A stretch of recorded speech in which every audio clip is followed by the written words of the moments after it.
ఈ వీడియోని చూస్తున్న మీ అందరికీ నా హృదయపూర్వకమైన వందనాలు. ఈరోజు ఈ వీడియో మాట్లాడడానికి గల కారణం, దేశవ్యాప్తంగా ఎంతో చర్చనీయాంశంగా మారిన మార్చి 24వ తారీఖున సుప్రీంకోర్టు ఇచ్చిన తీర్పు. అసలు ఏంటి ఆ తీర్పు అంటే, హిందూ, సిక్కు, బౌద్ధ మతాలు తప్ప వేరే మతాల్లోకి మారితే వారికి ఎస్సీ హోదా అనేది వర్తించదు అని స్పష్టంగా తీర్పునిచ్చింది. వేరే మతాలంటే క్రైస్తవంలోకైనా లేదా ముస్లింలోకైనా ఈ 3 మతాలకు సంబంధించిన వ్యక్తులు కన్వర్ట్ అయితే వారికి ఎస్సీ హోదా అనేది వర్తించదు అని చెప్పి తీర్పునిచ్చింది. ఈ తీర్పు విన్నాక ఎంతోమంది ప్రజలు వారి యొక్క అభిప్రాయాలు అనేవి నాకు తెలియజేయడం జరిగింది. అసలు మనం ఏ దేశంలో ఉన్నాం? India is my country, all Indians are brothers and sisters అని చిన్న వయసు నుంచే నేర్పిస్తున్న ఈ దేశంలోనైనా ఇంత వివక్షత కలిగిన దేశంలో ఉన్నావా? మతాలను బట్టి కులాన్ని డివైడ్ చేస్తున్నారా? అసలు ఎందుకు క్రైస్తవంలోకి వస్తే ఈ ఎస్సీ హోదా కోల్పోతారు? సుప్రీంకోర్టు అటువంటి తీర్పునివ్వడం వెనకాల ఉన్న రహస్యం ఏంటి? అసలు ఏం జరిగింది అక్కడ? ఎందుకు అటువంటి తీర్పుని ఆ సుప్రీంకోర్టు ఇచ్చింది అని ఎన్నో ప్రశ్నలు ఈ వీడియో సముఖంగా తెలియజేయడం జరుగుతుంది. ప్రతి ఒక్కళ్ళు ఈ వీడియోని స్కిప్ చేయకుండా చివరి వరకు చూడండి, అనేక మందికి షేర్ చేయండి. ఈరోజు ఈ సుప్రీంకోర్టు మార్చి 24వ తారీఖున జస్టిస్ గౌరవనీయులైన న్యాయమూర్తులైన ప్రశాంత్ కుమార్ మిశ్రా గారు ఈ తీర్పునివ్వడం అనేది జరిగింది. అయితే ఎందుకు ఇటువంటి తీర్పునిచ్చారు, అసలు ఏం జరిగింది గతంలో అంటే, బాపట్ల ప్రాంతానికి సంబంధించిన ఒక సేవకుడు Chintada Anand versus state of Andhra Pradesh ఈ కేసు ప్రకారంగా ఈ తీర్పునివ్వడం అనేది జరిగింది. అసలు ఏం జరిగింది ఆ కేసులో అంటే, బాపట్ల ప్రాంతానికి సంబంధించిన ఇతను ఒక ఆదివారం రోజున చర్చిలో ప్రార్థన జరుగుతుండగా కొంతమంది మతోన్మాదులు వచ్చి ఆ ఆరాధన ఆపివేశారు. అక్కడ ఉన్న స్త్రీలని అవమానపరిచారు, ఆయననే అవమానపరిచారు, తక్కువ కులం వాళ్ళని చెప్పి అక్కడున్న అతన్ని అవమానపరిచి హేళనగా మాట్లాడి దూషించి ఎలా పడితే అలా బిహేవ్ చేశారు. ఆ చర్చికి సంబంధించిన పాస్టర్ ఆనంద్ గారు ఎస్సీ ఎస్టీ అట్రాసిటీ కేసు కింద వారి మీద కేసు ఫైల్ చేశాడు. ఆనంద్ గారి యొక్క వాదన ఏంటంటే, నేను ఒక ఎస్సీకి సంబంధించిన వ్యక్తిని, నా జన్మత నేను ఎస్సీని, ఎస్సీ ఎస్టీ అట్రాసిటీ కింద నేను కేసు ఫైల్ చేసినప్పుడు ఆ చట్టం నాకు కూడా వర్తించింది, ఎందుకు వర్తించదు అని చెప్పి క్వశ్చన్ చేశాడు. దానికి హైకోర్టు ఏమని తీర్పునిచ్చిందంటే, 1950 ఆర్టికల్ 341 క్లాజ్ 3 ప్రకారం హిందూ, సిక్కు, బౌద్ధ మతాలకు సంబంధించిన వారు తప్ప ఇతర మతాలలోనికి కన్వర్ట్ అయితే వారికి ఎస్సీ హోదా అనేది లభించదు. దాని ప్రకారంగానే ఆనంద్ గారికి ఆయనకి ఎస్సీ ఎస్టీ అట్రాసిటీ యాక్ట్ కింద ఆయనకి రక్షణ కల్పించడం వీలు పడదు అని చెప్పి హైకోర్టు ఈ కేసు కొట్టేసింది. సర్లే, హైకోర్టు కేసు కొట్టేసింది కదా అని చెప్పేసి సుప్రీంకోర్టుకి వెళ్తే ఈ కేసు సుప్రీంకోర్టు కూడా ఇదే ఇచ్చింది. మతం మారితే ఎస్సీ హోదా కలగదు, మతం మారితే ఎస్సీ హోదా లేదు. సో ఈ కేసుని కొట్టివేయడం జరిగింది. ఈ సుప్రీంకోర్టు కూడా ఇటువంటి తీర్పునిచ్చింది. ఈ యొక్క తీర్పు విన్నాక ఎంతో మంది ప్రజలకి అర్థం కాని విషయం ఏంటంటే, ఎందుకని హిందువులకి, సిక్కులకి, బౌద్ధులకి మాత్రమే ఈ ఎస్సీ హోదా, క్రైస్తవులకి లేదా, ముస్లిమ్స్కి లేదా?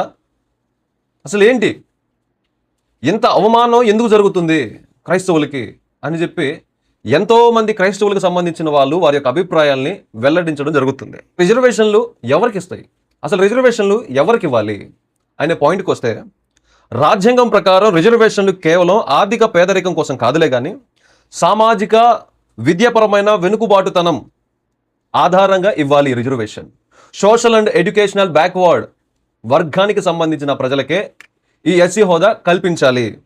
వందల వేలగా కులం పేరుతో అణిచివేతకు గురవుతూ సమాజంలో గౌరవం లేకుండా, విలువలు లేకుండా ఎన్నో అవమానాలు, ఎన్నో దాడులు పొందుతున్నా అటువంటి వర్గాలను మిగతా వారితో సమానంగా చూడాలని చెప్పి, అలా ఎవరైతే ఇలా అవమానించబడుతున్న వారిని మిగిలిన వాళ్ళందరితో కూడా సమానంగా ఉంచాలని చెప్పి ఈ ఎస్సీ రిజర్వేషన్ అనేది కల్పించడం జరుగుతుంది.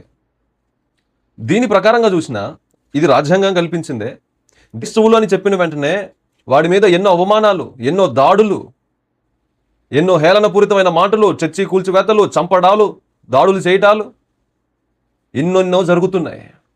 సామాజికంగా వెనుకబడిన వర్గాల కిందకే కదా వాళ్ళు కూడా వచ్చేది. మరి ఎందుకని వారికి ఎస్సీ హోదా కల్పించట్లేదని చెప్పి ప్రజల యొక్క అభిప్రాయం.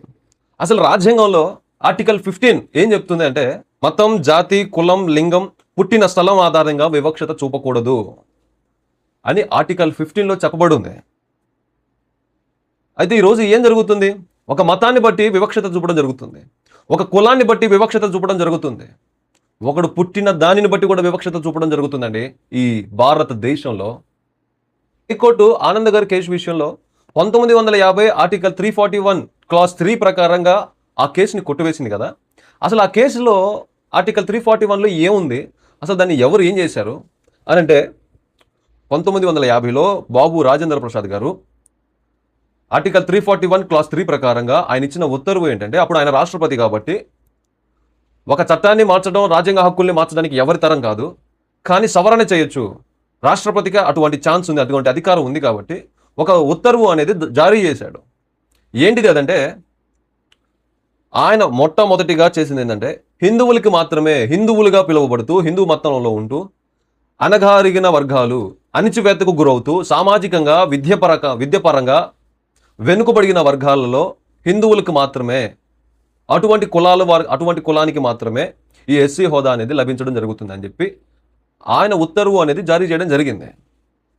సరే, సూపర్, బాగుంది, బాగా చేశాడు బాబు రాజేంద్ర ప్రసాద్ గారు. దాని తర్వాత మరి సిక్కులు ఎలా వచ్చారు? ఆయన అసలు ఫస్ట్ సిక్కులు ఎవరు చేయలేదు కదా, ఫస్ట్ ఆయన చేసింది హిందువులు కదా. మరి సిక్కులు ఎవరు చేశారు? మరి బౌద్ధ మతానికి ఎవరు ఎస్సీ హోదాని కల్పించారు అంటే, ఇప్పుడు జవహర్లాల్ నెహ్రూ టైంలో సిక్కు మతానికి సంబంధించిన వారికి ఎస్సీ హోదా అనేది కల్పించడం జరిగింది. ఎందుకు సిక్కు వారికి ఎస్సీ హోదా కల్పించడం జరిగిందంటే, క్యాస్ట్ డిస్క్రిమినేషన్. వాళ్ళు అణిచివేతకు గురవుతున్నారు, అవమానాలకు గురవుతున్నారు. అప్పుడు చెప్పబడుతున్న అగ్రకులాలుగా పిలువబడుతున్న వాళ్ళ చేత అవమాన పాలవుతున్నారు, అవమానించబడుతున్నారు, అణిచివేయబడుతున్నారు, క్యాస్ట్ డిస్క్రిమినేషన్ జరుగుతుంది. కాబట్టి సిక్కు మతంలో ఉన్న వారికి ఈ ఎస్సీ హోదా కల్పించడం అనేది జరిగింది.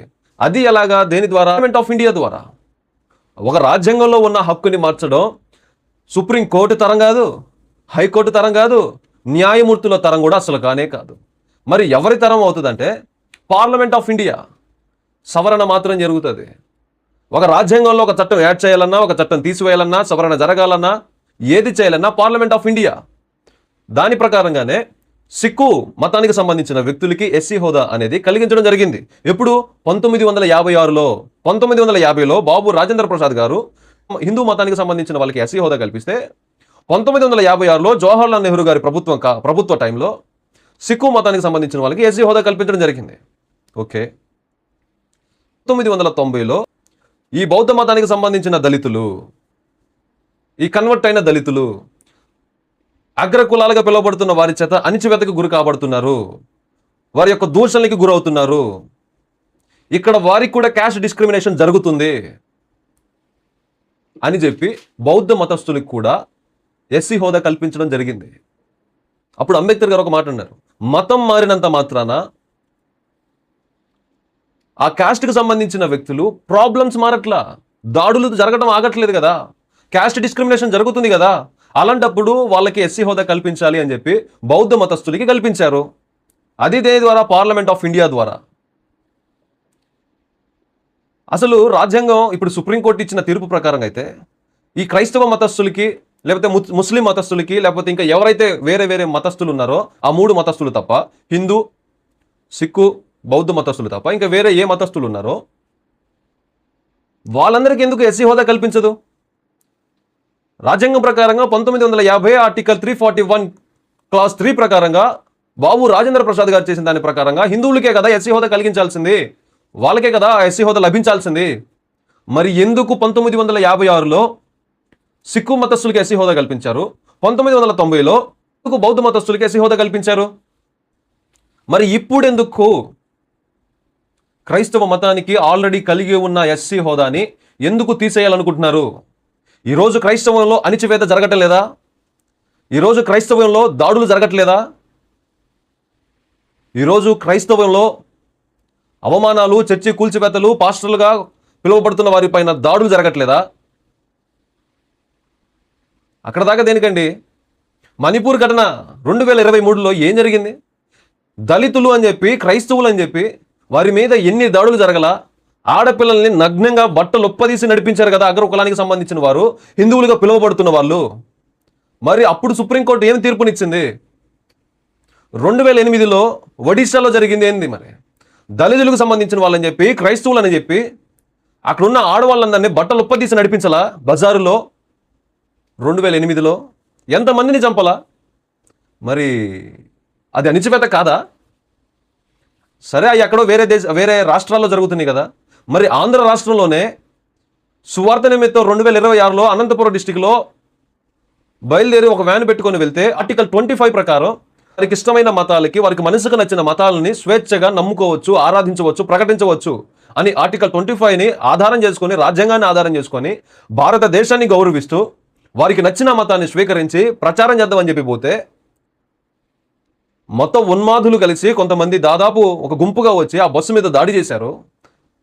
మరి ఆ బస్సులో ఉంది ఎస్సీకి సంబంధించిన వాళ్ళు, క్రైస్తవులే కదా.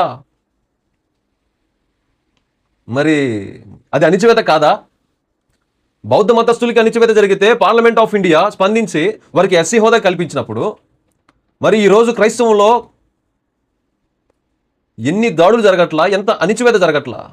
ఒక గొప్ప సేవకుడు, పేరుగాంచిన సేవకుడిని హత్య చేస్తే ఎన్ని ఆధారాలు గవర్నమెంట్ చూపినా తాగి చనిపోయాడు అని చెప్పి గవర్నమెంట్ రిపోర్ట్ ఇచ్చిందే. ఈరోజు ఇంతవరకు ప్రవీణ్ పగడాల గారి విషయంలో ఒక్కలైనా స్పందించారా? ఆ కోర్టు ఇంకా నడుస్తూనే ఉంది. అదేమంటే తాగి చనిపోయాడని చెప్పి స్టేట్మెంట్ పాస్ చేశారు ఎంతోమంది మేధావులు, గౌరవనీయులు. మరి అప్పుడు స్పందించలేదు సుప్రీంకోర్టు. మరి అది అణిచివేత కదా క్రైస్తవం పైన? అది కనపడట్లేదా అని చెప్పి ప్రజల యొక్క అభిప్రాయాలు, ప్రజల్లో మనస్సులో రేకెత్తుతున్న భావనలు. ఈ వీడియో చూస్తున్న మీరు కూడా ఒకసారి ఆలోచించండి.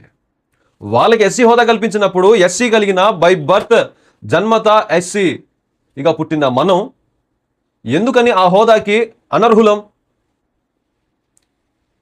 సుప్రీంకోర్టు ఇచ్చిన తీర్పు కరెక్టేనా? అసలు న్యాయబద్ధమేనా? క్యాస్ట్ డిస్క్రిమినేషన్ చేస్తే సిక్కు మతానికి ఎస్సీ హోదా కల్పించినప్పుడు, క్యాస్ట్ డిస్క్రిమినేషన్ జరిగితే బౌద్ధ మతానికి ఎస్సీ హోదా కల్పించినప్పుడు, మరి క్రైస్తవ్యంలో ఇంకా క్యాస్ట్ డిస్క్రిమినేషన్ వారి మతాల కన్నా ఇంకా దారుణంగా జరుగుతుంది కదా. మరి ఎందుకు ఎస్సీ హోదా కలిగి ఉన్న క్రైస్తవ్యంలో ఎంతో మందిని ఈరోజు ఎందుకు రోడ్డు మీద పడేస్తున్నారు? ఏం జరుగుతుంది ఇక్కడ? ఆ తీర్పు వెనకాల ఏముంది? ఆ తీర్పు వెనకాల ఎవరున్నారు? ఇది క్రైస్తవ్యాన్ని అణిచివేయడానికా, లేదా దళితుల్ని నాశనం చేయడానికి ఒక కుట్రనా? ఇది ఏం అర్థం కావట్లేదని చెప్పి ప్రజల యొక్క అభిప్రాయాలు, ఎంతోమంది నిపుణులు, ఎంతోమంది జ్ఞానులు, మేధావులు కలిసి వారి యొక్క అభిప్రాయాలు తెలియజేయడం జరుగుతుంది. ఈ వీడియో సముఖంగా నేను చెప్పడం జరుగుతుంది. మొదటి ప్రశ్న అదండి. సిక్కు మతస్థులకి, బౌద్ధ మతస్థులకి కల్పించినప్పుడు ఎస్సీ హోదా, మరి ఎందుకని క్రైస్తవ మతానికి కల్పించడానికి వీల్లేదు అని అంటున్నారు? ఇది నా మొదటి ప్రశ్న.